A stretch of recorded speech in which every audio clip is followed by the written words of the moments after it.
how do you turn your hobby of photography into a profession? Now, I've been doing this for about a decade, and I had another job beforehand which wasn't in any way photography related. My degree and master's, completely different subjects. So I feel like I'm in a good place to sort of give you some advice on how to go from here to making money from photography. And it is a scary thing, and my advice is perhaps not the most exciting and most reassuring, but it is sound advice nonetheless. Now, the first thing you need to do, if you're planning on making this your career, you have to get a year's worth of savings. And that's not saving for a year, that's saving enough that you've got at least 1 year's income set aside, because things will go wrong in the early days. So it's very important that the first thing you focus on if you want to do this is building a buffer. I didn't, it was horrific. It was the worst stress of my life. I would not recommend it at all, especially if you have dependents, children, partner, parents who need caring for, whatever it may be. Savings. Which brings me through to the second point, and that is you have to cut your overheads down.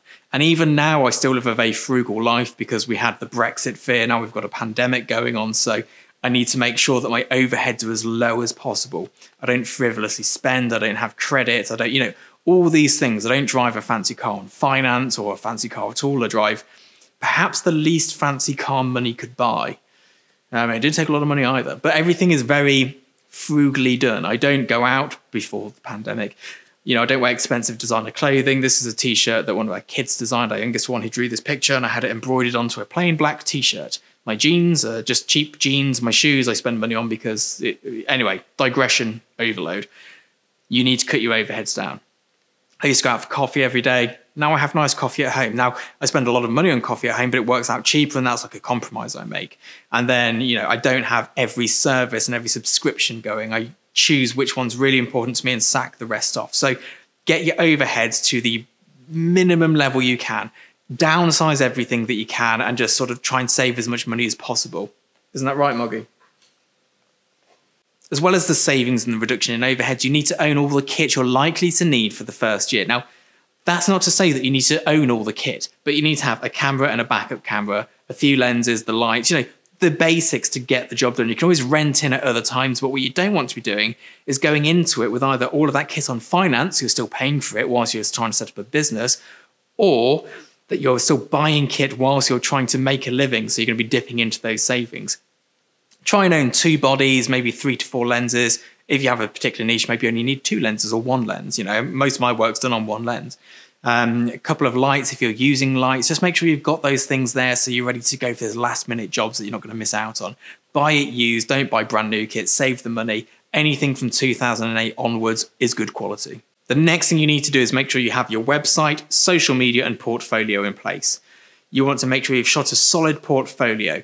And you want to make sure that it's online and that you're getting it out there with social media. LinkedIn, Instagram, Twitter perhaps is making a bit of a comeback at the moment. Facebook, wouldn't bother really.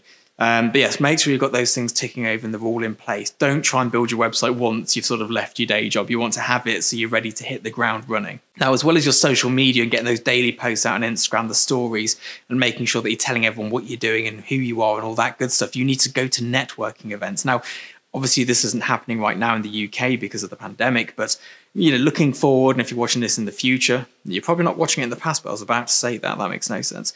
Just make sure you're getting out to networking events, you're networking with the right people, going to the right events, letting people know who you are, but don't just sell. Make sure that you're offering value, help people out, be a decent person. It goes a long way. With the social media, the networking, what you need to sort of build around this is a clear identity as to who you are. And let me give you an example. I'm Scott. I'm a commercial food photographer. I shoot graphic, almost pop art-esque food photography for advertisement. That's who I am. That's what I do. I'm not shooting your wedding. I'm not shooting your headshot. Granted, I'll do some of these things if I need a bit of cash or if I fancy the job, but what I put out into the world is that I am this person. This is what I do. This is how I do it. And then when somebody needs me, they know it's me they need. I'm not being thrown into a thing of going, here's 10 people who own cameras. Which one should we get? Who's cheapest? Because that's how you end up down that path. You need to have a clear idea as to who you are and what you do. Not just that I shoot fashion. What kind of fashion? For what purpose? For who?